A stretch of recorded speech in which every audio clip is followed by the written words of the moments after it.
Olá, pessoal! Então, primeira aula de peça da gente, né? Eu digo que se você está começando por aqui, não está começando pelo lugar ideal, tá? A gente tem as aulas de direito material e a gente tem a aula inaugural, com marcação de código. O ideal é que você consiga assistir as aulas de direito material primeiro, depois a aula de marcação de código e depois vinha para a aula de peça. A gente tem aí um cronograma, inclusive disponibilizado na área do aluno e no mentoring, né, para facilitar vocês em relação a isso. De qualquer jeito, eu indiquei para vocês já o material, né, o Vadimeco administrativo, o livro, os marcadores, e aí você deve estar com o seu código já marcado, ou se não, ele já deve estar chegando, você já pediu, você vai marcar, e a gente vai começar a conversar um pouquinho sobre as ações de procedimento comum.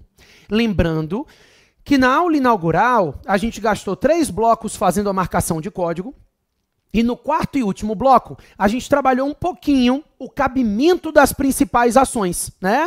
Então, nós tivemos a aula de marcação de código, e no último bloco, meia hora, a gente falou do cabimento. Definimos quando é que cabe mandado de segurança, habeas data, ação de procedimento comum e ação popular. Chegamos à conclusão que a ação de procedimento comum vai ser cabível todas as vezes que não seja cabível habeas data, mandado de segurança. Como ela não tem prioridade de tramitação, ela acaba sendo a última, né, na nossa escolha, na nossa opção. Mas, sempre que não for possível mandado de segurança por algum daqueles requisitos, a gente pode optar pelas ações de procedimento comum. Ó, hoje, as regras da ação de procedimento comum estão no artigo 319 do Código de Processo Civil. Então, o artigo 319 do CPC estabelece para a gente os requisitos da petição inicial das ações de procedimento comum. O que acontece? A peça não é difícil, como eu disse a vocês, a gente vai treinar bastante, mas antes a gente já vai entender uma coisa. Se você ler o artigo 319 na hora da prova, você não esquece nada. Isso, toda a ordem da nossa peça está aí. Está dizendo endereçamento, o juízo, né, a qual é dirigida, depois as partes, causa de pedir, fundamento jurídico, pedido, valor da causa, tudo aquilo que a gente tem que pedir, né, para produção de prova, todas as regras necessárias para que a gente tenha uma petição inicial bem organizada, está aqui. Só falta uma coisa, que é o pedido de condenação em custas e honorários. Por isso, no artigo 319, a gente faz uma remissão. Vide artigo 85 do CPC.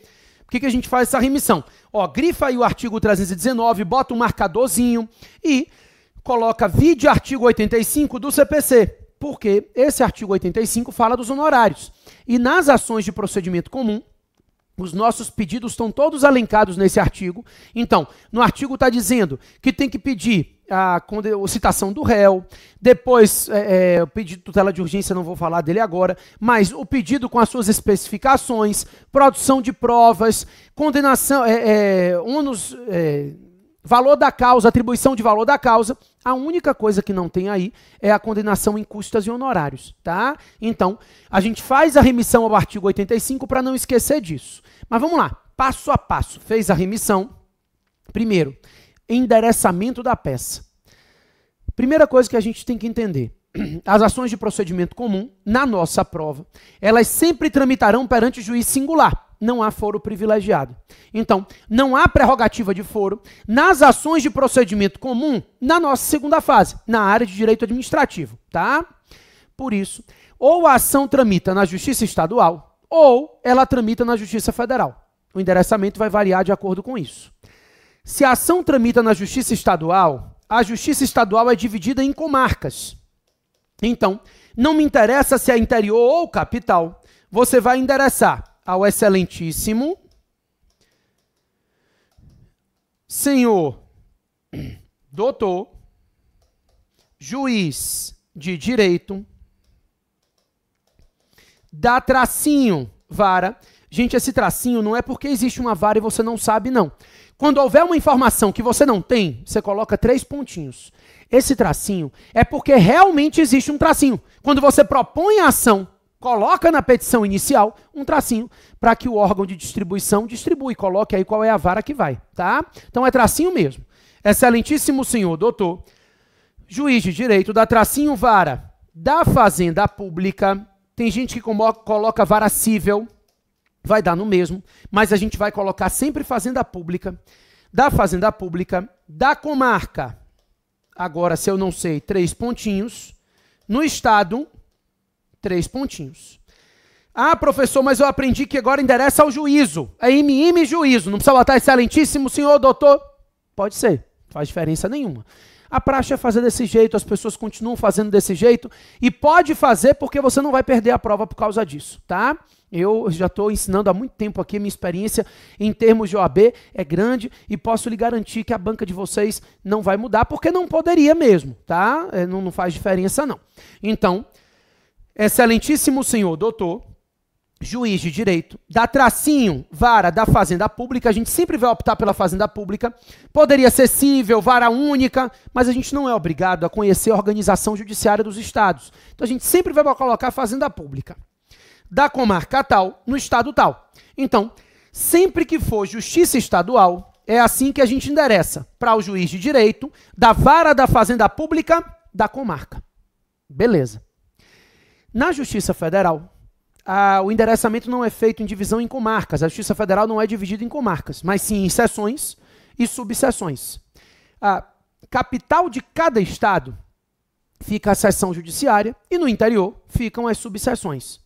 Então, na Justiça Federal, vai variar se for capital ou interior. Se você estiver diante da Justiça Federal da capital, vamos dar um exemplo, aqui em Salvador, você vai endereçar excelentíssimo, sem abreviar, tá? Coloque o nome completo. Excelentíssimo senhor doutor, juiz federal, dá tracinho, vara, da seção judiciária do estado da Bahia. Quando você coloca a seção judiciária do estado da Bahia, já se sabe que é em Salvador. Você não precisa colocar Salvador, tá? Seção judiciária de Salvador, não precisa. Seção judiciária do estado da Bahia é Salvador, porque a seção judiciária do estado fica na capital do estado, tá? Então, excelentíssimo senhor doutor juiz federal, dá tracinho vara da seção judiciária do estado da Bahia, é em Salvador. Agora, se for no interior, vamos supor que for em Ilhéus, aí você vai colocar excelentíssimo senhor doutor juiz federal, dá tracinho, vara, da subseção judiciária. Agora tem que botar qual é, porque existem várias. Então, de Ilhéus, no estado da Bahia. Então, quando for Justiça Federal da capital, você endereça juiz federal da vara da seção judiciária. As varas aqui também são divididas em crime, cível, mas a gente não precisa colocar, tá? Elas não ganham nome, efetivamente. Então, excelentíssimo senhor doutor, juiz federal, dá tracinho vara da seção judiciária do estado da Bahia. Isso quando for na capital, seção judiciária do estado. Quando for no interior, excelentíssimo senhor doutor, juiz federal, da vara da subseção judiciária de Ilhéus, no estado da Bahia. Aí tem que botar a cidade, porque subseções são muitas, tá? Beleza. Então, a petição inicial começa com esse endereçamento. Depois do endereçamento, ele diz as partes, né? Então, autor, fulano de tal, e réu. Vem propor ação contra fulano de tal. Depois, os fatos e fundamentos jurídicos. Então, ele diz dos fatos, do direito, de fatos e do mérito. São os fatos e o fundamento jurídico. E depois os pedidos. Quais são? Citação do réu, pedido principal, né? Procedência do pedido, o pedido com as suas especificações, produção de provas, está faltando um pedido.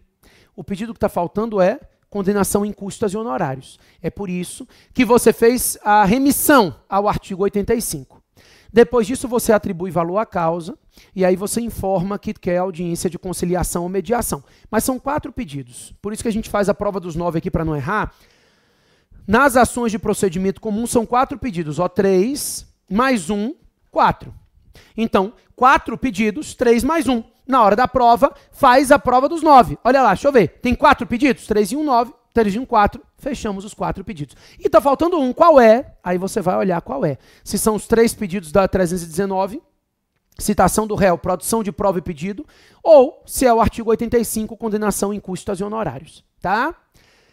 Além disso, pessoal, é possível que a questão lhe diga que o seu cliente está na miséria, não tem dinheiro para custear o processo. Nesse caso, se isso acontecer, você vai abrir um tópico extra com o 98 do Código de Processo Civil, dizendo da insuficiência de recurso para bancar as despesas processuais e pedindo a gratuidade de justiça. Você vai fazer isso se a questão deixar claro que ele não tem recursos para arcar com as custas processuais, que ele precisa da justiça gratuita, tá? Aí, o artigo 98 do Código de Processo Civil prevê essa possibilidade de você requerer a gratuidade de justiça. Combinado? Ótimo. Se você pedir a gratuidade de justiça, você abre um tópico e lá nos pedidos, eram 4 pedidos, né? Aí você acrescenta a gratuidade de justiça. Se houver tutela de urgência, que a gente vai aprender nos próximos blocos, aí você tem que acrescentar o pedido de tutela de urgência. Mas os 4 pedidos base, você já sabe. Citação do réu, produção de prova, pedido, efetivamente, e condenação em custas e honorários, tá? Toda vez que vier a petição inicial, vier a questão, você primeiro vai fazer um esquema. É porque a gente não vai fazer rascunho na prova, tá? Confia em mim. As pessoas que fazem uns rascunhos lindos, você faz o rascunho com a paciência divina. E depois, para passar limpo com a pressa do diabo. Então não adianta nada. Então não vai fazer rascunho. Como é que a gente vai fazer? Primeiro, a gente vai fazer um esquema no qual a gente coloca autor, réu, competência, pedido e causa de pedir. Esqueça a causa de pedir próximo, remota, isso aqui não é aula de processo civil. A causa de pedir é o fundamento jurídico que você vai utilizar, tá?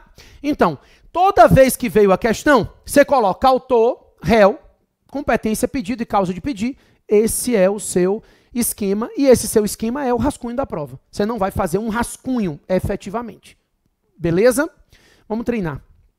A peça é simples, não tem muita dificuldade.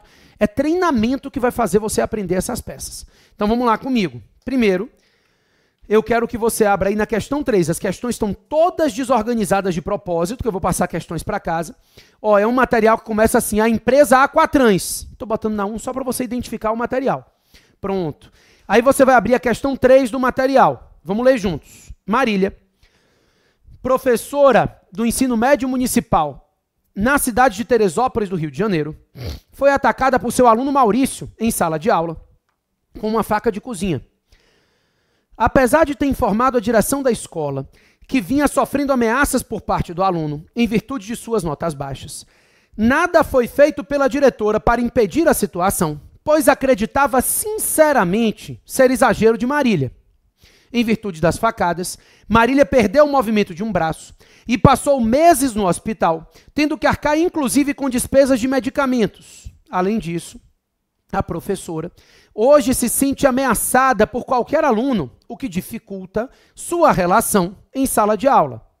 Marília contratou seus serviços de advogado para propor a ação cabível, a fim de ser indenizada pelos danos materiais e morais sofridos.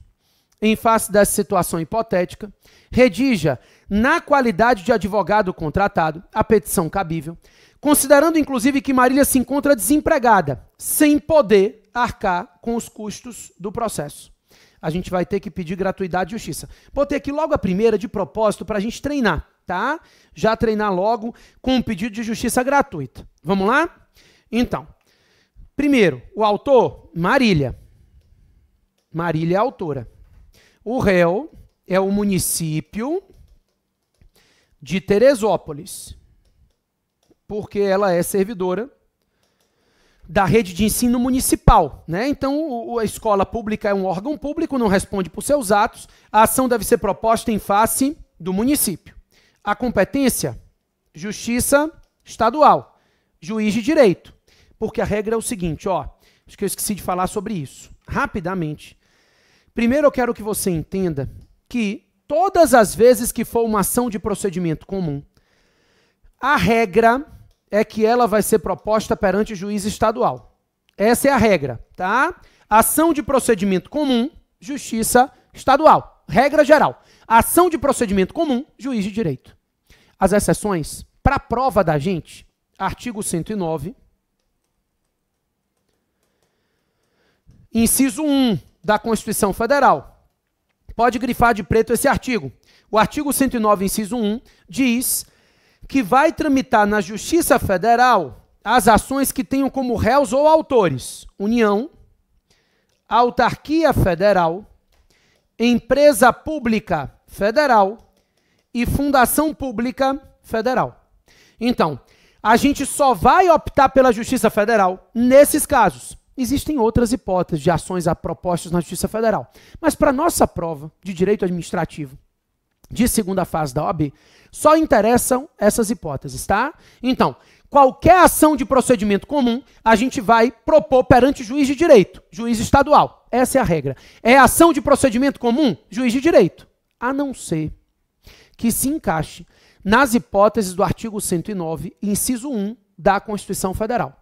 Ou seja, a gente vai optar pela Justiça Federal somente nas hipóteses do artigo 109, inciso 1, quando for réu ou autor, União, Autarquia Federal, Empresa Pública Federal, Fundação Pública Federal. Nesses 4 casos, você propõe a ação perante a Justiça Federal. Em todos os outros, a ação tramita perante juiz estadual, juiz de direito. Ok? Bacana.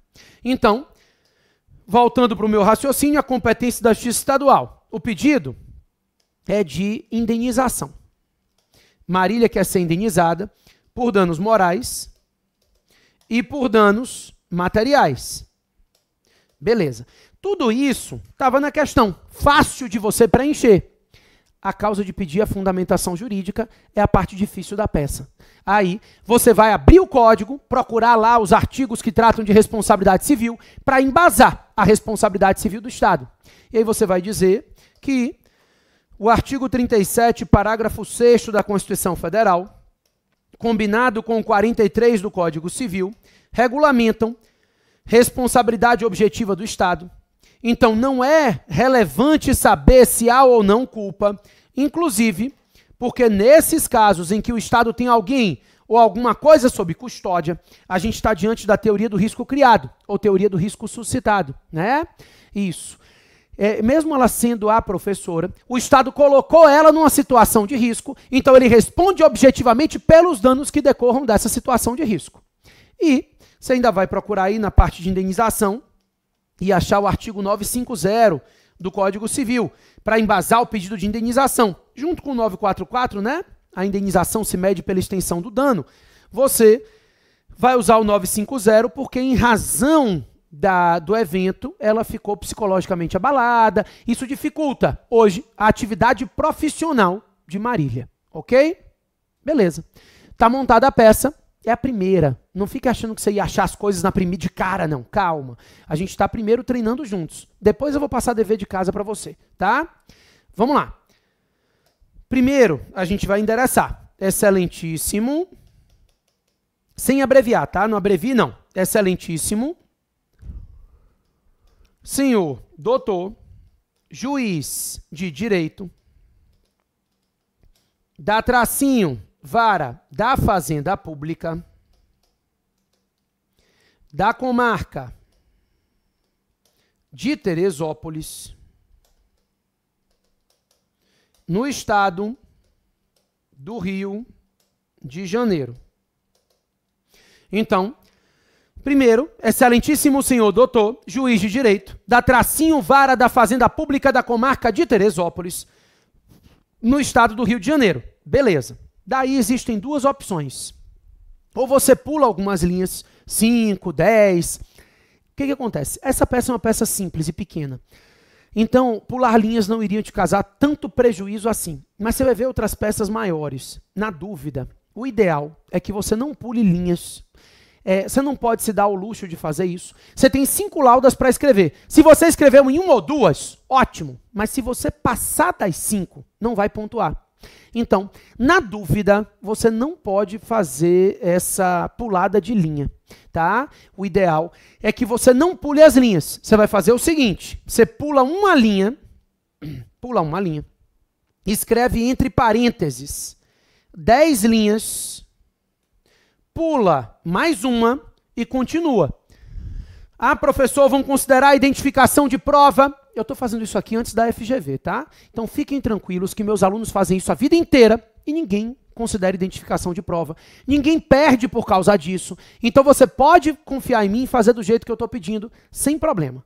Então, você vai escrever: Excelentíssimo senhor doutor, juiz de direito, da tracinho vara da Fazenda Pública da comarca de Teresópolis, no estado do Rio de Janeiro. Pula uma linha de verdade, escreve entre parênteses 10 linhas, pula mais uma e começa. Com isso, você está informando a sua banca que ela considere que você pulou 10 linhas. Então, sem você precisar pular as 10 linhas de verdade, considera-se que você pulou, tá? Aí a gente vai endereçar, ou primeiro qualificar o autor, depois o réu. Vamos lá? Marília. Nacionalidade. Você vai botar nacionalidade? Porque eu não sei qual é a nacionalidade. Se dissesse que era brasileira, você escrevia, mas você não sabe. Marília, nacionalidade. Estado civil. Gente, não invente. Casada, solteira, viúva. Você não sabe o estado civil de Marília. Você escreve estado civil. Se fosse profissão, se você não soubesse a profissão, a questão diz que é professora, você vai colocar. Se não, você colocaria profissão. No dia um aluno botou na peça, sabe o quê? Do lar. Como se ele soubesse quem era Marília, intimidade total. Não invente informações que você não sabe, tá? Então, Marília, nacionalidade, estado civil. A profissão você sabe, professora, porque a questão diz professora.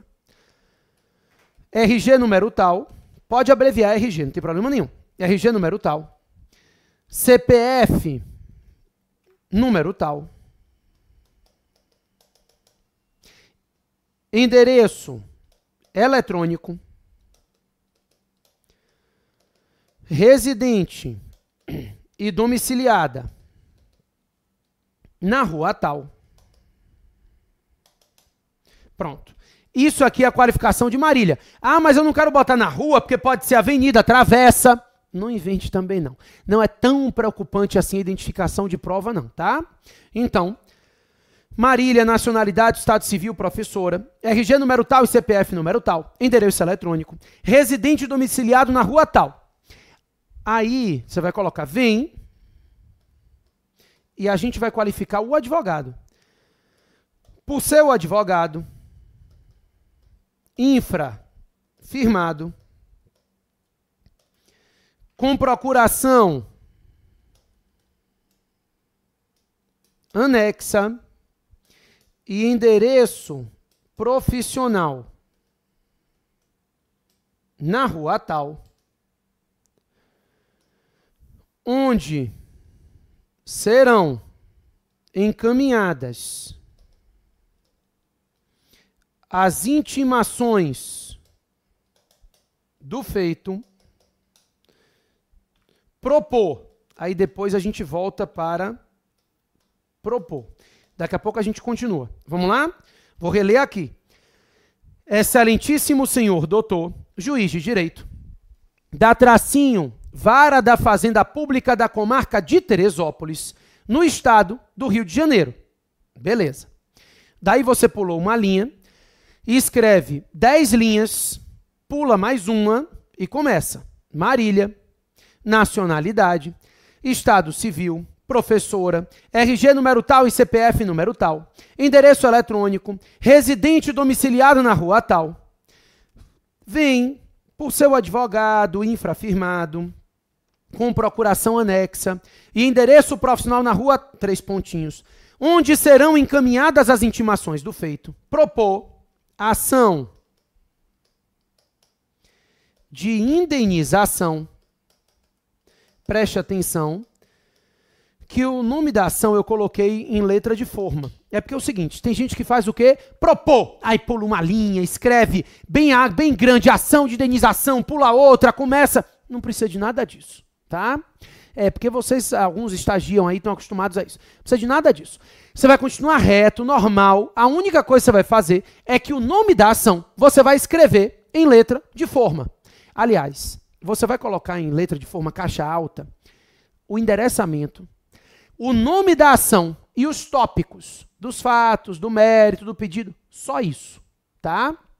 O resto tudo normal. Então você usa a caixa alta para endereçamento, nome da ação e tópicos, somente, tá? Somente.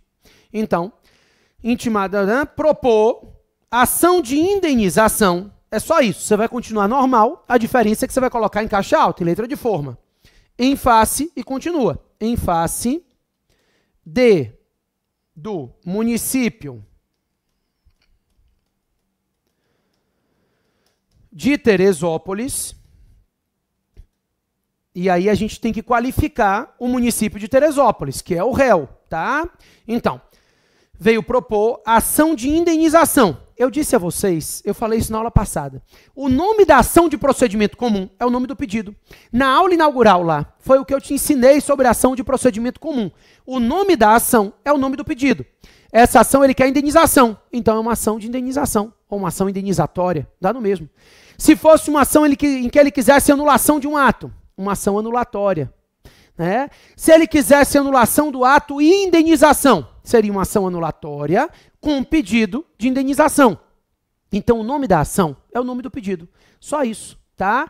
Todas as vezes que você pensar numa ação de procedimento comum, o nome da ação será o nome do pedido ou dos pedidos. A gente coloca aí no nome da ação. Não tem errada, tá? Descobriu que é ação de procedimento comum? Aí você vai checar. O nome da ação é o nome do pedido. Qual foi o pedido que a gente chegou lá a gente descobriu o pedido aqui antes. O pedido é indenização. Pronto. Se é uma ação de procedimento comum e se a gente sabe que o pedido é indenização, a gente vai chamar de ação indenizatória ou ação de indenização. Dá no mesmo. Ok? Vamos lá. Voltando para cá. Propor ação de indenização em face do município de Teresópolis. E aí você vai qualificar o município de Teresópolis. Pessoa jurídica de direito público interno, sem abreviar. Na última aula, eu vou dizer a vocês o que é que pode ser abreviado e o que é que não pode. Por enquanto, você só pode abreviar RG e CPF, tá?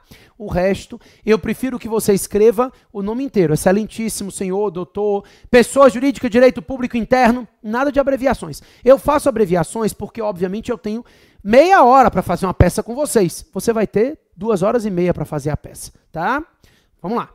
Então, em face do município de Teresópolis, qualifique ele. Pessoa jurídica de direito público interno, CNPJ, a gente não sabe qual é o CNPJ, basta colocar CNPJ.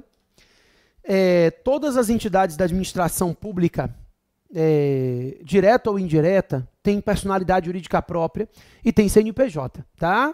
Então, em todos a gente coloca. Em face do município de Teresópolis, pessoa jurídica de direito público interno, CNPJ, endereço eletrônico, com sede na rua tal, né? A gente não pode colocar residente domiciliado, porque isso não existe quando é pessoa jurídica, com sede na rua tal, pelos fatos e fundamentos a seguir, ou a seguir expostos, dá no mesmo. Então, propor ação de indenização em face do município de Teresópolis, pessoa jurídica de direito público interno, CNPJ tal, endereço eletrônico, com sede na rua tal, pelos fatos e fundamentos a seguir. Depois disso, vem o quê? Dos fatos, do mérito e dos pedidos.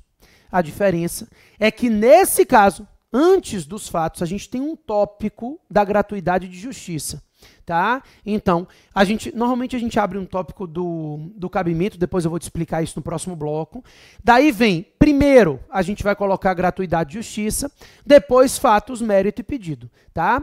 Hoje é a primeira vez que a gente está fazendo, você vai tentando decorar. Vai ver que não precisa, porque a gente vai fazer esse, eu vou passar um dever de casa, amanhã a gente vai fazer mais. Depois que a gente estiver lá nos recursos, eu volto para uma ação de procedimento comum para relembrar. Então, a ideia aqui é treinar exaustivamente. Quanto mais você treina, mais seguro você se sente em relação à peça que você está treinando. Então a gente vai treinar muitas peças aqui. Já viu pelo material que está aí, né? Pessoal, daqui a pouquinho eu volto para a gente fechar essa peça juntos. Sai daí não, é rapidinho.